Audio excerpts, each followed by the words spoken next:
Bonjour, dans cette deuxième vidéo, on va parler de l'importance de la mémoire immunitaire. Nous sommes toujours dans le document 7 du chapitre 7 du programme libanais pour la classe de SV. L'immunité et donc la mémoire immunitaire peuvent s'acquérir de deux manières chez l'individu. Ou bien d'une manière passive, et on parle d'immunité passive, caractérisée par le transfert d'anticorps d'un individu à l'autre, ou bien d'une manière active, et on parle d'immunité active, c'est lorsqu'on stimule la réponse immunitaire par le contact avec l'antigène. Si vous voulez, l'immunité passive, c'est une immunité ready-made, ça veut dire déjà prête. Alors que l'immunité active, c'est activer, stimuler notre système immunitaire à commencer à produire des lymphocytes spécifiques et pour se fixer sur l'antigène et pour détruire l'antigène, etc. L'immunité passive, elle peut être naturelle, c'est le transfert d'anticorps de la mère au fœtus lors de la grossesse à travers le placenta. Le placenta qui est une structure, une barrière filtrante entre la mère et le fœtus et qui protège le fœtus contre beaucoup de substances toxiques et des virus, etc.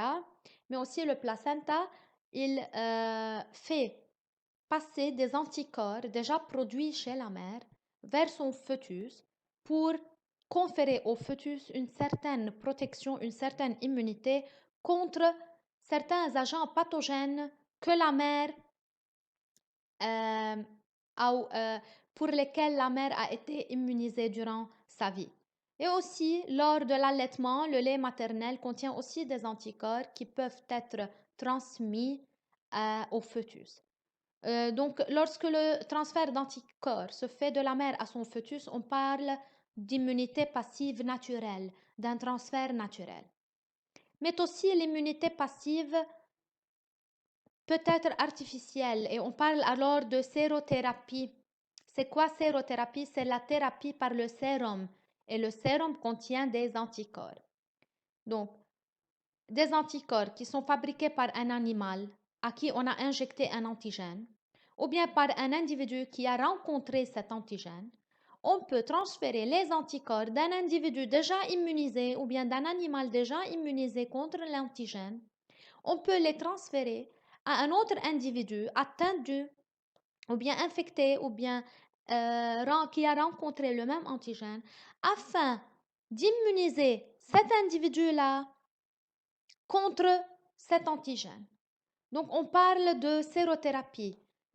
Au laboratoire, on extrait le sérum d'un patient déjà infecté par un virus, par exemple, ou bien par une qui a rencontré une bactérie, je ne sais pas quoi.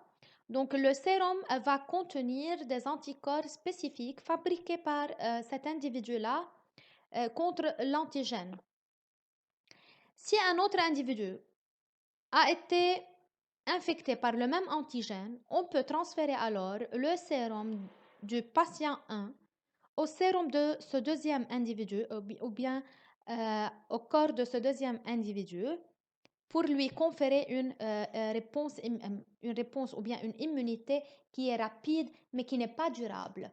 Car ce n'est pas lui, le deuxième individu, qui active son système immunitaire et qui produit les anticorps. Les anticorps sont déjà prêts, déjà fabriqués et sont transférés à cet individu. La protection conférée à ce deuxième individu par la sérothérapie, elle dure quelques semaines. Elle n'est pas à vie. Quelques semaines et même quelques jours. D'accord?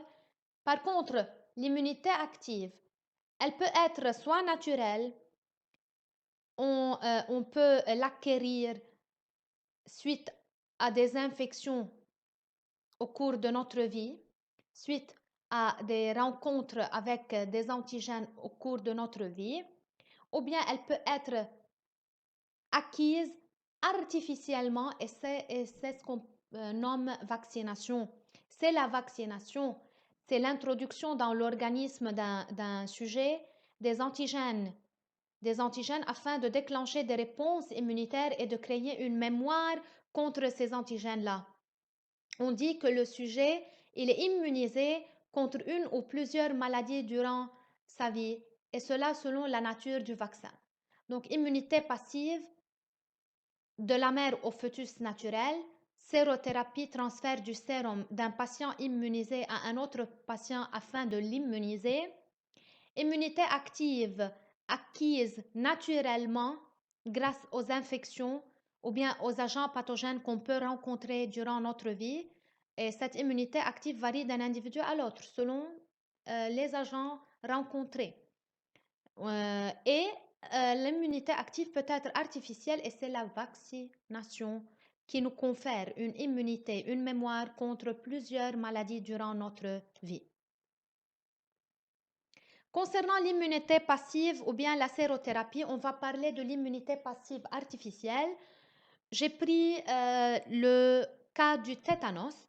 Vous savez, le tétanos est une maladie infectieuse aiguë caractérisée par des contractions musculaires intenses extrêmement douloureuses.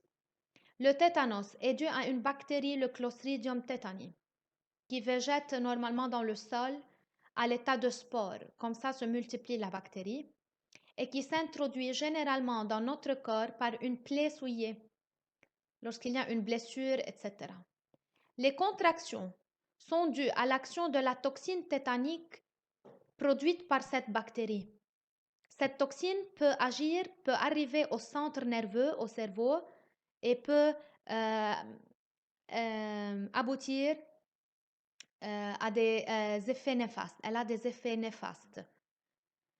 Chez une personne susceptible d'avoir été contaminée, par exemple suite à une blessure, et non vaccinée déjà contre le tétanos, le médecin procède à une injection de sérum antitétanique.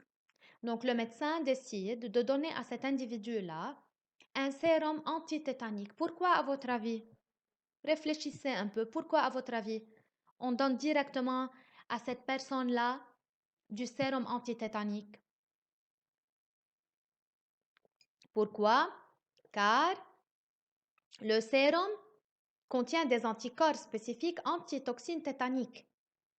Une fois injecté dans cette personne, on va avoir des complexes immuns, formation des complexes immuns. Les anticorps spécifiques vont se fixer sur la toxine, vont l'immobiliser et la neutraliser, ce qui va faciliter son élimination par ou bien le complément ou bien par la phagocytose par les macrophages.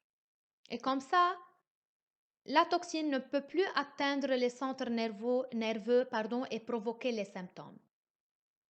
Mais cette sérothérapie, elle n'est pas durable comme je vous ai dit, car les anticorps sont rapidement éliminés. Donc, on n'a pas une protection prolongée contre la toxine tétanique. Tout simplement, on a donné le sérum pour, si vous voulez, empêcher la toxine de se propager et de migrer dans le sang et atteindre les centres nerveux. Donc, les anticorps neutralisent. Mais, pour que cette personne-là ait une immunité durable, à votre avis, qu'est-ce qu'on va faire? Le médecin doit quoi faire? Le médecin doit injecter le sérum antitétanique, mais couplé à une injection de l'anatoxine tétanique atténuée. Et donc, le médecin doit avoir recours à la sérothérapie suivie de la vaccination, surtout si cette personne-là, elle est non déjà vaccinée contre le tétanos. Donc, l'immunité passive ou bien la sérothérapie, elle n'est pas suffisante. Elle doit être toujours couplée à une vaccination. Donc, chez cette même personne, le médecin procède à l'injection du sérum antitétanique couplé à celle d'une anatoxine tétanique. Pourquoi on n'injecte pas la toxine? Car la toxine, elle est mortelle. On injecte la toxine atténuée, ayant perdu son pouvoir pathogène, mais qui a gardé ses épitopes antigéniques ou bien son caractère antigénique. Dans ce cas-là, qu'est-ce qu'on va avoir? L'injection conjointe simultanée d'anatoxine et du sérum. Cette anatoxine-là, puisqu'elle est un antigène, elle va stimuler donc le système immunitaire propre à la personne. C'est pour cela que je l'appelle immunité active, car il y a activation, il y a stimulation il y a boost du système immunitaire, il y a alors augmentation de taux des anticorps produits. Les anticorps donnés par la sérothérapie ne sont pas suffisants, ils vont être éliminés. Donc, il y a dans l'immunité active production d'anticorps davantage par les plasmocytes différenciés, et ce qui va assurer un taux d'anticorps nécessaire à la protection. Et puis, on peut faire un deuxième rappel. On peut injecter à nouveau l'anatoxine tétanique, par exemple, à la 28e semaine, ce qui va augmenter encore la réponse immunitaire spécifique contre le tétanos, augmenter de 30 fois. Donc, la vaccination, elle est très importante pour conférer une résistance plus durable aux agents infectieux. Et voilà, regardez l'évolution du taux des anticorps plasmatiques dans le cas de la vaccination contre le tétanos. Le premier vaccin, il entraîne une réponse souvent trop faible. Et donc, c'est pour cela il nécessite des rappels pour que la mémoire immunitaire sera efficace à long terme. Donc, on parle de rappel. Le vaccin, il est refait après, par exemple, 5 ans, après 10 ans, etc. Les rappels sont espacés, vous voyez, de 5 à 10 ans. Pourquoi sont espacés? Ça indique la longue durée de vie des cellules mémoire. Et une fois j'ai vacciné vers le premier an ou bien vers 12 mois, je peux vacciner après 5 ans. Je peux répéter le vaccin après 10 ans, etc. Pourquoi? Car on a déjà des lymphocytes mémoire qui vivent une durée de vie, qui ont une durée de vie longue. Donc, c'est l'importance de la vaccination, surtout des rappels des vaccins pour conférer de plus en plus une réponse plus durable et plus amplifiée. Quel est le principe de la vaccination? On introduit dans l'organisme des antigènes sous forme atténuée qui vont déclencher une réponse immunitaire mais sans provoquer la maladie. Donc l'objet de la vaccination, c'est, si vous voulez, de mimer les infections naturelles, et cela pour exercer une action préventive et non pas curative seulement. La vaccination, c'est la prévention. C'est conférer à l'organisme une immunité préventive. Et vous savez qu'il y a certaines maladies qu'on peut produire des vaccins contre les agents pathogènes dont ils sont responsables, alors que d'autres non, comme par exemple le virus du sida. Il est difficile à trouver des vaccins pour le virus, le VIH. Maintenant, les vaccins sont fabriqués soit à partir de pathogènes virulents vivants, mais qui sont atténués, ou bien par des agents pathogènes tués par la chaleur, par exemple, ou bien le vaccin il est formé de toxines neutralisées comme l'anatoxine tétanique, ou bien par des antigènes isolés des virus et des bactéries par les techniques de transgenèse et de génie génétique, etc.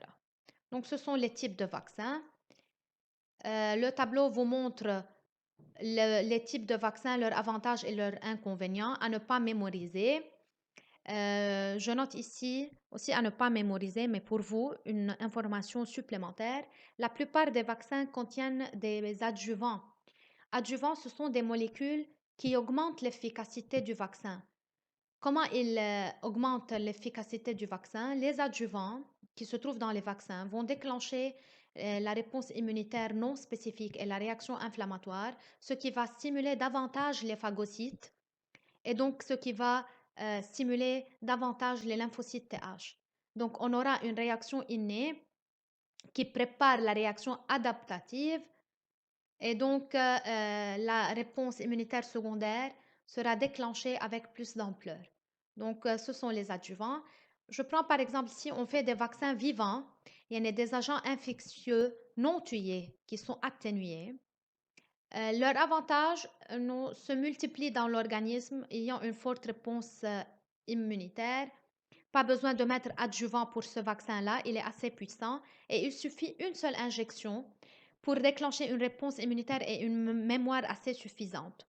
Mais il se peut, comme inconvénient, que, que ces agents pathogènes, il y a beaucoup d'agents pathogènes qui n'ont pas des formes atténuées. Je ne peux pas former des vaccins contre ces agents-là. Et peuvent, par exemple, quels sont les types de vaccins? Vaccin contre la fièvre jaune, vaccin contre la tuberculose, ils sont formés des agents atténués. Les agents infectieux tués ou bien les vaccins produits à partir des antigènes ou bien des toxines neutralisées, elles sont plus faciles et moins coûteuses à préparer, comme le vaccin contre le choléra par exemple, l'hépatite A, contre le tétanos, c'est l'anatoxine, la toxine atténuée, contre l'hépatite B, etc. C'est juste comme des informations supplémentaires à ne pas retenir. Finalement, on passe au phénotype immunitaire. Tout au long de la vie, l'individu il est soumis à une multitude d'agents infectieux. Regardez cet individu-là, il est soumis durant sa vie à l'antigène 1 en vert, l'antigène rose ici, l'antigène bleu.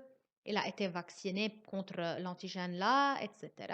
Donc, il a un pool de lymphocytes varié suite à ces infections par ces antigènes-là. Alors que cette femme-là, elle a été infectée par l'antigène X, par exemple, par l'antigène Y, elle a été vaccinée contre l'antigène B, donc elle a un autre profil de lymphocyte qui est différent de celui chez cet individu-là. C'est pour cela qu'on parle de phénotype immunitaire et de variabilité de phénotype immunitaire. Et ce phénotype évolue au cours de la vie en fonction des infections et des vaccinations. Hein, vous voyez, ici, on a une infection avec l'antigène A, l'antigène 2 pour cet individu-là, mais qui a été vacciné, par exemple, contre A, contre l'antigène A et non pas 2 ni 1. Donc, le phénotype immunitaire, il va changer, bien sûr, au cours de notre vie. Et alors, pour terminer, à savoir que la formation des cellules mémoire, la rencontre naturelle ou bien artificielle, la vaccination ça veut dire, avec les agents infectieux confère une protection à leur rencontre. Et cette protection, elle est durable, elle est observée à l'échelle de l'individu, mais aussi à l'échelle de la population. Car on a vu, grâce à la vaccination, il y a eu diminution de l'incidence de beaucoup de maladies. Plusieurs maladies sont éradiquées et devenues rares dans les pays où les programmes de vaccination sont bien appliqués. Et cela traduit l'adaptation du phénotype immunitaire à l'environnement. Et merci de votre attention.